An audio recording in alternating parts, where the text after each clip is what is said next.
Today on Locked On Red Wings, David Perron'S Hattrick carries Detroit over the Pittsburgh Penguins.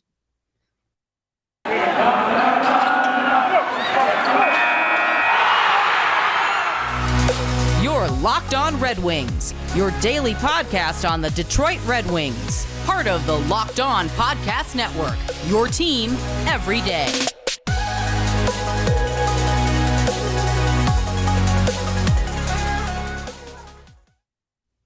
Welcome back to the Locked On Red Wings podcast. We are your hosts, Brian Fisher and Scotty Bentley. I am a podcast producer for the Daily JAWWJ News Radio podcast. Well, Scotty's host over at Locked On Tigers, as well as a freelance journalist for the Detroit News. And today's episode is brought to you by FanDuel Sportsbook, official sportsbook of Locked On. Make every moment more. Visit FanDuel.com/LockedOn today to get started. And Scotty, I think it's a pretty obvious way to begin this episode talking about the elephant in the room, and that would be David Perron'S Hattrick to carry the team over the Pittsburgh Penguins. But I think before we get started, I will say that in segment 3, we will talk about all the ELCs and the rumors, the unconfirmed, confirmed rumor about Marco Kasper, as well as all the injury news and updates. But yeah, we had to I feel like we got to talk about the biggest, newest news first. And that, of course, is David Perron, Scotty, popping off for 3 goals. The Red Wings' first hat trick all season, I believe, and also his first hat trick since May of last year. Great.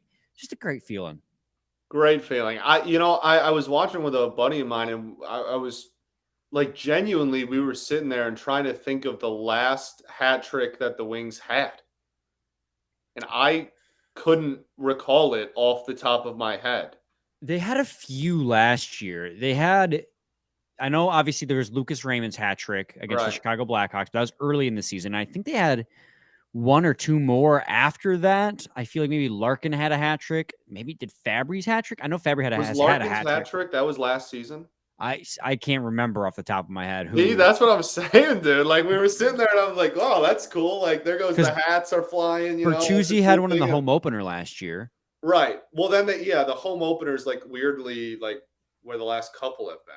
Yeah, because I think Mantha had one too. Yeah, Mantha had his on the home opener. It's just it was just weird. Like in the moment, we were like, dang, like we can't even remember when the last one of these was. So yeah, nice to see that for sure. But on anytime you beat the Pittsburgh Penguins, I'm going to be a pretty happy camper.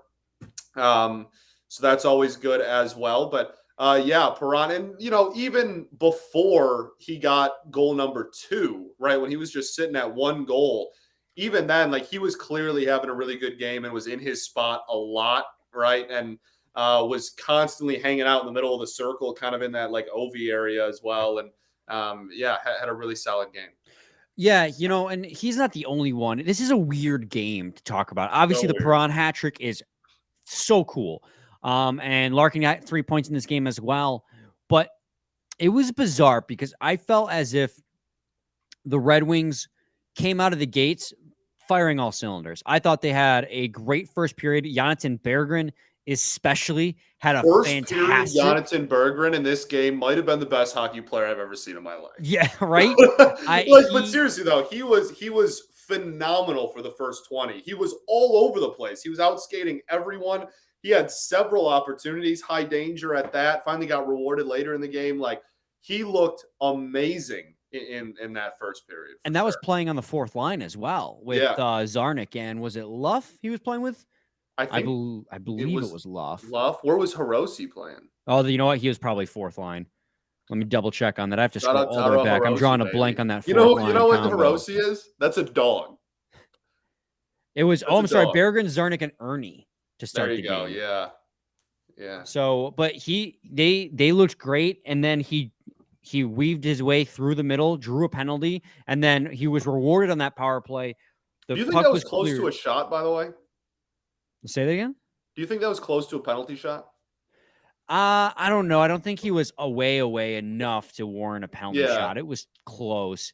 But he definitely, he made that happen by being so silky with his mitts. Yeah, and then he 100%. Got rewarded as the second unit came out, and he went out there with Zarnik, and it was it Osterley, I believe, fed? Actually, I have the stats up right here so I can just quick reference it. Joe Veleno fed Zarnik behind the net, and it was a touch and go pass right to Berggren, who had just squeaked through DeSmith's, and DeSmith had a bad game, but it just squeaked through DeSmith's pads across the line. And it was I want to give credit to Zarnik too, because I thought Zarnik's had a really good couple of games since getting called back up. He's really proven his worth as that fringe NHL depth piece. And it proved on this here as he got, and it may have just been, I don't know if it was power play time, or it's about to expire. So go out there for 5-on-5 power play time. Right. Because it came with 1 second left on the power play. But regardless, they converted on the power play, and I was really happy for Berggren because I felt like he's been having a good couple of games, and he's been having this massive dry spell scoring wise. So seeing him get rewarded was super nice. 100%. Yeah. And I agree with all of that too, and we can talk about the second period, I guess, kind of transition to it, because it really was a fantastic first, followed by a small train wreck of a second. Yeah, it's like a domino effect. Yeah, and then the third, they rebound, and we'll get into I don't know, do we want to break it down period by period? We haven't done that in a long time. Do you remember when, like, back in the earlier days of like us hosting the show, that was like something we did sometimes, where it was like period by period, like break it down, and that just hasn't been a thing with how this team plays, like, really these days or this season. But this game kind of feels like maybe reverting back to that, because it was 3 very different storylines in each period. Yeah, it really was. And I think a big part of it is, because I will say this, because people would tweet out like, oh, the Red Wings have had 1 shot on net through halfway through the second, but the Red Wings are also at a man disadvantage through the majority of the first half of that second period, or just the second period in general. And if you look at the 5-on-5 statistics, like, yeah, the Penguins technically had the edge in almost every single period, but it wasn't by a lot, because there was so much of that game played at special teams. The 5-on-5 was actually really even the entire game. And I think throughout the entire game, when it was 5-on-5, when Malkin wasn't on the ice, because I thought Malkin was unreal in this game. Very. I thought that the Red Wings were the better team. Yeah. I mean, they blocked a ton of shots, but as well. And Crosby had a couple of crazy pokes in this one. It's just my point being here is I thought the Red Wings, when it was at even strength, was the better team. That includes the second period. In fact, at 5-on-5, the Red Wings had the edge at Corsi 4 in the second and in the third period.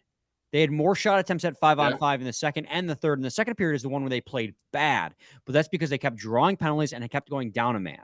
So they let up that first goal. The Penguins came out of the gate flying hard in the start of the second period, and the Red Wings did start sluggish. They got caught on their back foot, and then bang, they got a penalty. The Penguins scored, then they drew a penalty, and then another penalty, 5-on-3, 2 back-to-back goals.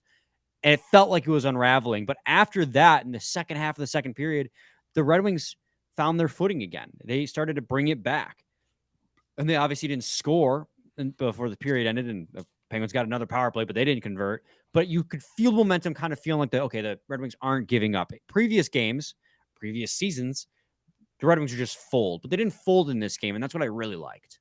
Yeah, 100%. And the not only the, like, even when they were giving up all the goals, it was kind of like, kind of looking around, you're like, oh, brother, like, here we go again kind of thing. But in the third, bouncing back and honestly, well, there you go. You can kind of see it. I was going to say kind of toward the end of the second, more so than really the start of the third, is when they bounced back kind of in a big way. So yeah, nice to see. I agree. That's the kind of stuff that at this point in the season we're looking for anyway. Like, we're looking for like statements to be made and like storylines to follow in each game, and not blowing 3-goal leads and losing, and being able to rebound from those and recover from blown leads is I think something that everyone can kind of take. Well, I'm like right here in this. So obviously you can see first period, Penguins take advantage. Red Wings come back. The 2 power plays helps. They score. They score again really quick after that. The Moritz Seider, Andrew Kopp got a goal. Your boy. You've been pumping him up. He continues to look really. I know the first third of the season was not great, but he continues to look really solid in this calendar year. I mean, 2 back-to-back goals for the Red Wings again. They've been scoring in bunches a lot these last few games. Even the ones they lose, scoring in bunches. As these 2 goals came really fast, back-to-back. Moritz Seider shot deflected by Kubalik. Penguins go on a power play. They don't convert. Then Lindstrom, and this is this is something too that maybe I'll have to save for the second segment, but the importance of carrying the puck into the zone, maintaining possession, led to that, what ended up being a Kubelik goal, but released by Lindstrom. And I'll talk about that when we come back. But first, I got to talk to you guys today about FanDuel. The tournament is heating up, and there's no better place to get in on the action than FanDuel, America's #1 sportsbook. That's because right now, FanDuel is giving new customers a no-sweat first bet up to $1,000. That's up to $1,000 back in bonus bets if your first bet doesn't win. Just go to FanDuel.com/lockedon and sign up today to claim your no-sweat first bet. Then you can wager on everything from the money line to point spreads to which team will be cutting down the net. All on an app that's safe, secure, and super easy to use. So don't miss out on your shot at a no-sweat first bet up to $1,000 when you join FanDuel today. Just go to FanDuel.com/lockedon to sign up. Make every moment more with FanDuel. Segment 2, Locked On Red Wings podcast. We're breaking down the 7-4 win over the Pittsburgh Penguins. And I was about to go into how that Lindstrom Kubelik goal, his 18th of the season, as he's approaching 20 goals, his production has definitely slowed down in the second half of the season, but he's still, better than what we expected him to do coming into the season, I think for sure. I think 20 goals was the high end, and he's at 18 right now. So, but my point being here is that third goal in the first period doesn't happen if Larkin doesn't carry that puck across the blue line, maintain possession, and circle back, feed Osterley, and then Osterley find Lindstrom as the late man in. We've been talking so much, Scotty, about maintaining possession across the blue line. No dump and chase, no drop back passes. Just find a way to carry the puck across the blue line and things will happen. Literally just zone entry. Just zone entry. Like literally just be able to enter the zone, as you said, without dumping and chasing or doing a drop back pass. And they were actually able to do that reasonably well in this hockey game. And what's the thing is about that is if you carry that puck into the zone, and this is going to sound like so no duh, but you carry that puck into the zone, you're capable of setting up. And that's what happened. They didn't score off the rush here. They broke into the zone. Larkin stopped, circled back towards the top of the blue line so his teammates could set up. Unbelievable pass. Yeah. Stops, circles back, cross ice pass, right on the stick. Beauty. Bingo. But then second period happened, and Pittsburgh Penguins brought it hard. They got a power play, got another call to go 5-on-3, and Malkin did his thing. And then they scored again, and this is where things got interesting. Jeff Carter's goal to make it 3-3, where I tweeted out jokingly that I was going to start spinning the tankathon wheel because it felt like things were just going to fall apart. Scotty, was that goalie interference in your eyes? It's a close one. It's a close one, man. I don't want to be like the biased fan either. Like, I don't want to just be like, oh, like, no, but I understand. I'll say this. I do understand the implosion from the Red Wings, really, just in general. I understand the frustration that comes with that. That entire situation was wild. That entire, whatever it was, minute and a half, 2-minute stretch all around it was crazy too. Yeah, so here's my thing. I think based on the precedent set by the NHL that was goaltender interference, but I don't think that Jeff Carter changed the result of what that puck was going to do. Now, so that puck would have gone in regardless, and it would have been a goal. But the problem is if the precedent is if a player affects a goalie's ability to play the puck, and that's goalie interference, then that was goalie interference because he did shove his leg into the net.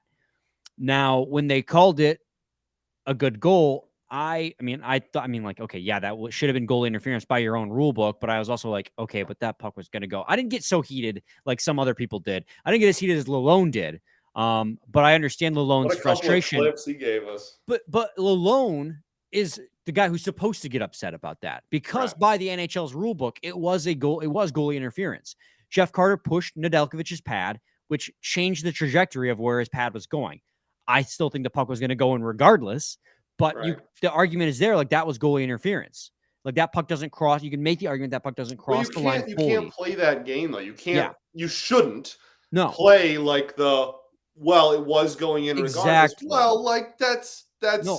technically subjective. That's technically arbitrary. So like you can be 100% certain that it was going to go in anyway, but that doesn't matter because we don't know. A meteor could have hit the rink right at that moment and it never would have crossed the line. You know what I mean? Like that's technically still subjective. So, and there shouldn't be any subjectivity in especially a replay review. Yes. There shouldn't be any subjectivity like that. And so yeah, it's touchy, it's iffy because I agree with you that it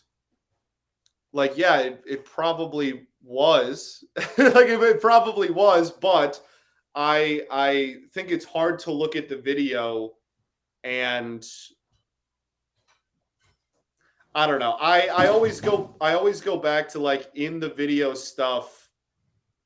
Like how do they word it? Like undisputed evidence. Yes. That's like the big thing. And I think it's hard to look at that review and not hard, but they came to the conclusion they came to, and that was the opposite that I came to when watching the review.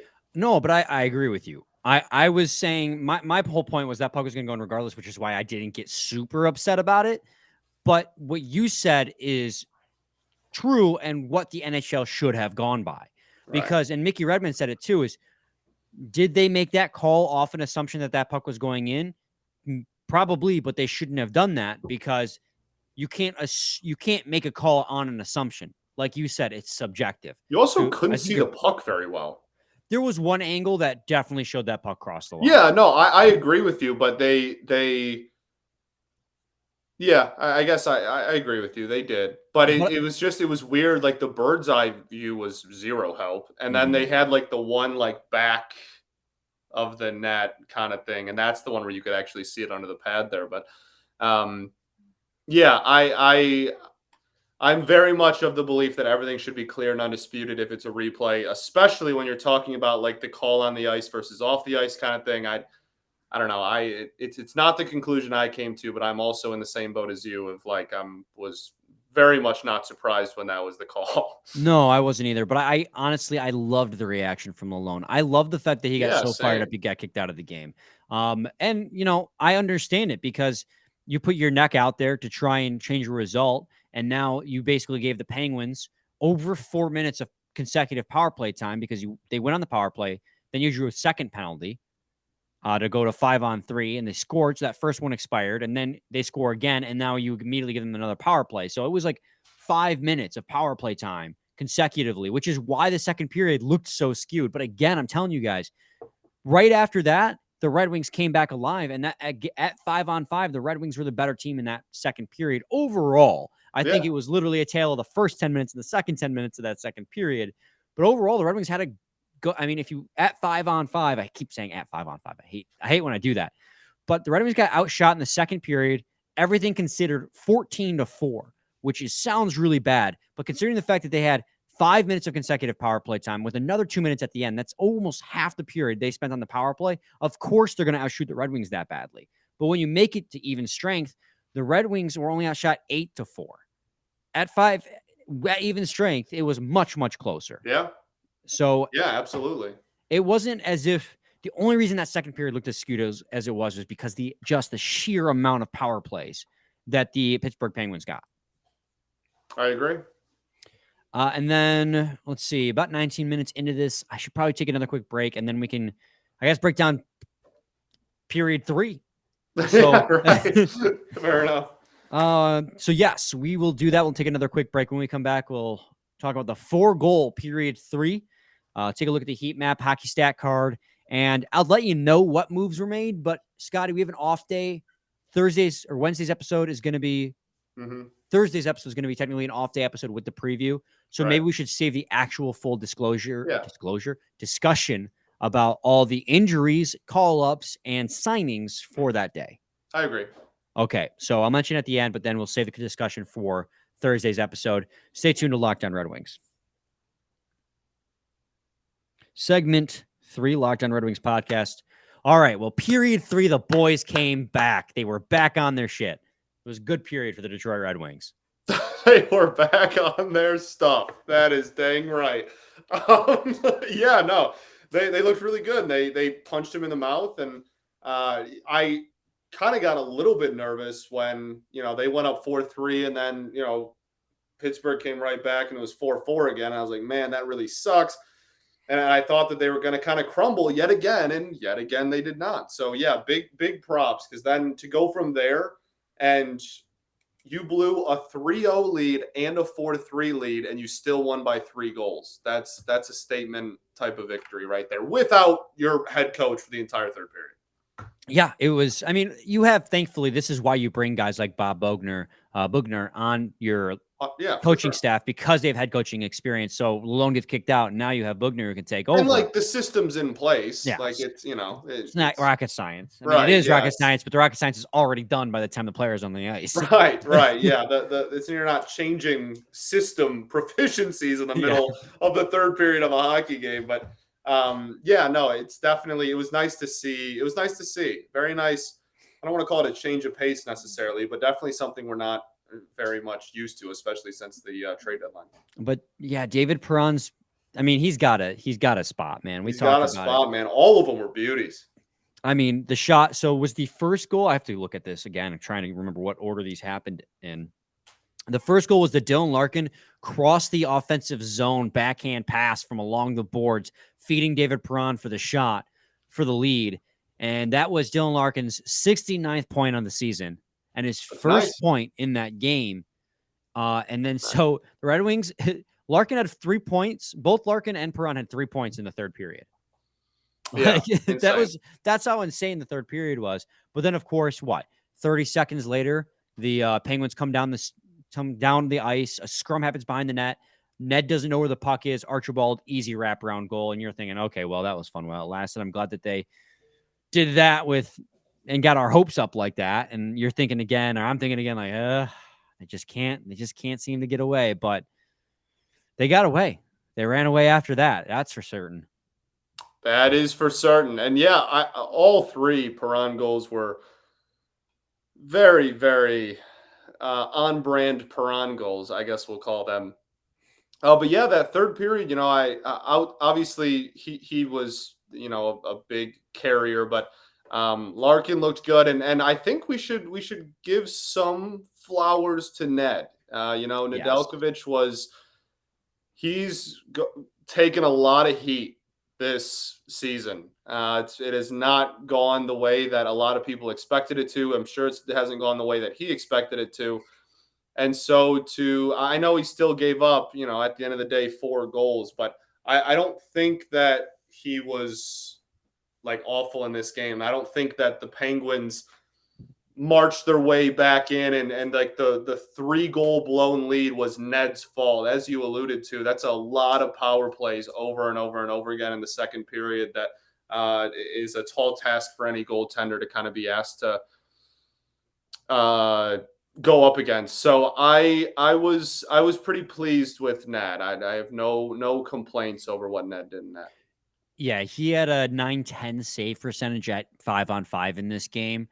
So just kind of 2 of those goals came on the power play for the Pittsburgh Penguins. The only goal I thought for him that was weak was the Archibald one where he just lost and just was stuck on the wrong post.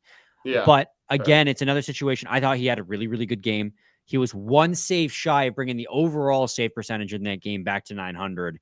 I was almost hoping the Penguins would just lob one on net with like 30 seconds left to get him up to 40 shots on net so he could have 30 saves, but no such luck for not 30 saves, more than 30 saves, but 36 saves for Alex Nedeljkovic. But I thought overall, he had a really good game and he deserves it. And I think they play Carolina next on Thursday. And if that's the case, then do we see him? I mean, he's already had a couple. He's had a couple really good games against Carolina. And I think, they won with him in net tonight. He played well despite 4 goals allowed.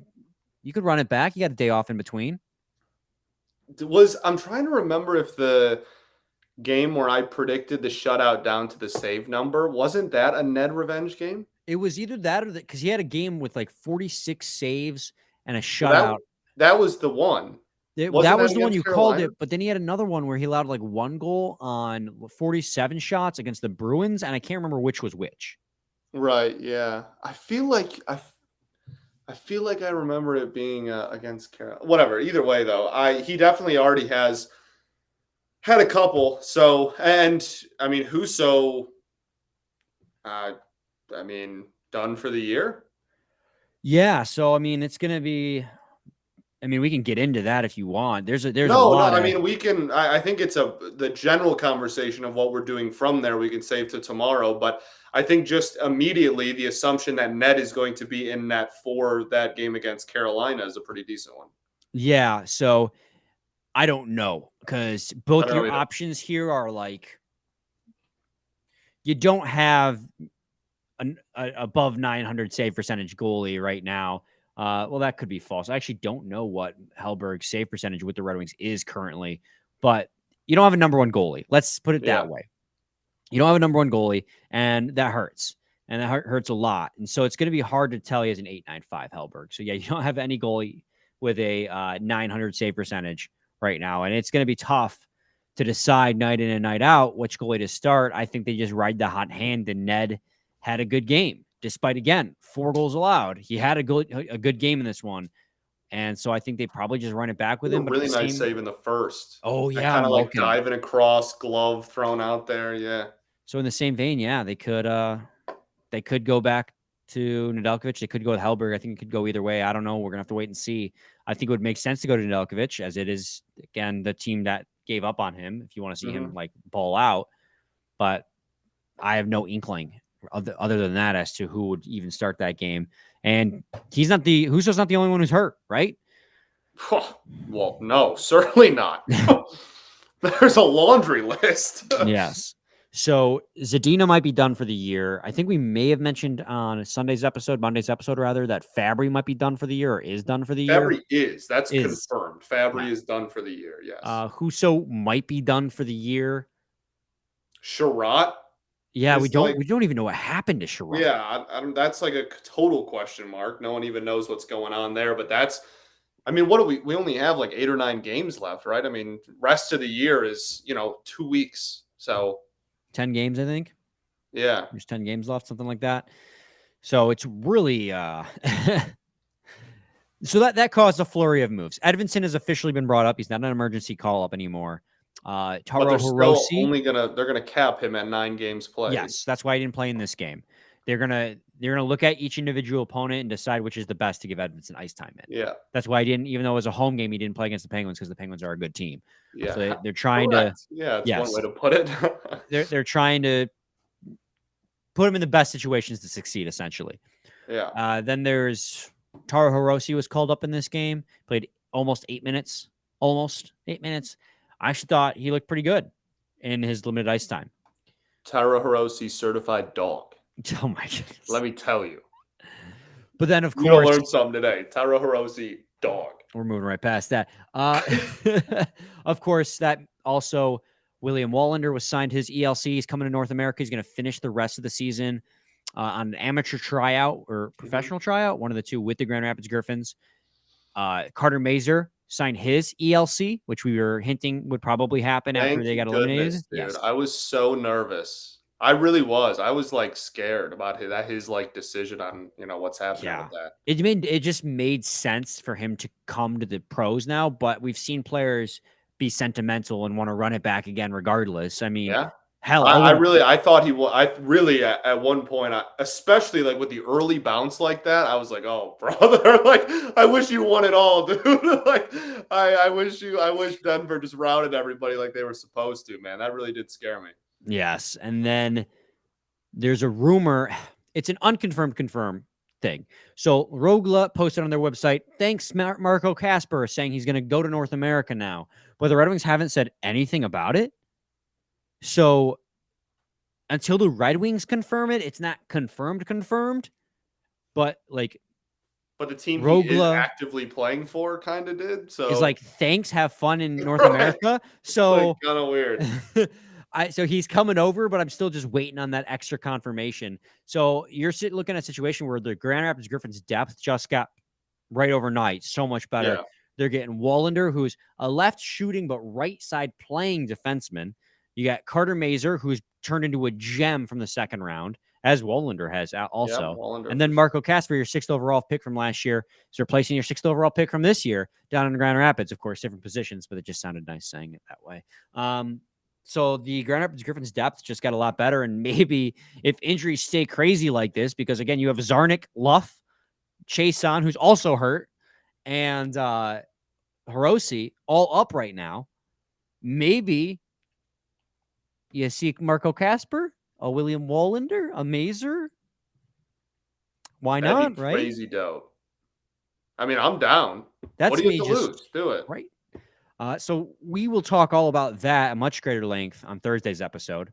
But before we go, I did also want to go wrap back up to that game we were just talking about and take a look at the hockey scorecard and compare it to the expected goals for percentage in this game because it's good. Beauty. So, as expected, Larkin and Perron'S here, offensive juggernauts, production and offensive wise. Oh, that's someone I totally missed over that. I wanted to talk about Seider. He was pushing pace, bro. He was great, pedal to the metal, pushing pace offensively, to where he was getting offsides, because of how much he was just flooring it down the ice, especially early on in the game. I loved it. I'm never going to be against that, but I was kind of surprised. He was really, really pushing pace really aggressively. I loved it.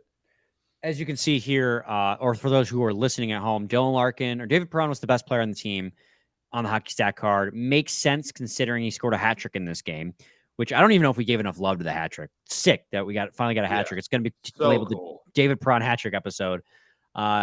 Defensive impact doesn't look favorably on him or Larkin. Larkin had an even better offensive and point production impact than David Perron, but more significant defensive impact and a negative view. So he's second on the list overall. But then after that, you have Moritz Seider, Andrew Kopp, Jake Wallman, Pius Suter with almost 100% positive impact. Just not as great as the other two's positive impact. But Moritz Seider, Andrew Kopp, Jake Wallman, Pius Suter, I agree, all had fantastic games in this one. You know, Pius Suter is another guy who maybe got a little bit underlooked in this game because of what everyone else was doing. But when he was on the ice, things were going the Red Wings' way. Same thing with Andrew Kopp. Are we still on the re-sign bandwagon? I'm down, honestly. I'm down His second too. half of the season has been night and day compared to the first half. Yeah, I'm very down. And then, of course, Jake Wallman and Moritz Seider are exactly what Jake Wallman and Moritz Seider are, which is great. They are who we thought they were, baby. Seriously. And then Oli Mata, he's had a really rough. Ever since he signed his contract, he's been pretty. He's been toward the bottom of all of these lists since signing his extension. Yes. And he and Haig, they looked rough. A lot of those goals were with them out there on the ice, and that's rough. But even the expected goals for percentage shares a lot of that. Luff and Hiroshi led the team in expected goals for percentage, but again, 9 minutes ice time, 8 minutes ice time at even strength. So let's pump the brakes, Scotty, and the Hiroshi train. Once we get to the players who actually played a lot of minutes. Hey, show me the dog metric, Brian. Show me that. Yeah. I only rag on Hiroshi just because you love him so much. I actually don't even mind him as a player. I think he's really great at the AHL level, and I think he's fine when he comes up to the NHL. I just like to give you crap. So Taro Hiroshi, if you ever hear this, show me that dog metric. He'll be at the top. Let me tell you. If Hiroshi ever listens to this, I just hope he understands that when I give him crap, it's only because you love him so much and not because I actually think he's bad. It's just fun to mess with you. But obviously, Brian.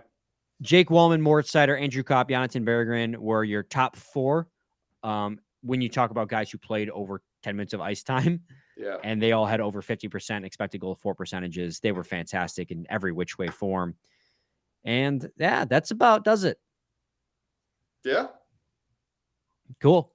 So Red Wings win. We'll talk all the ELCs and possible impacts of that tomorrow, along with a game preview. So, Scott, any final thoughts? We ball. Cool. We'll be back tomorrow. Same time, same place.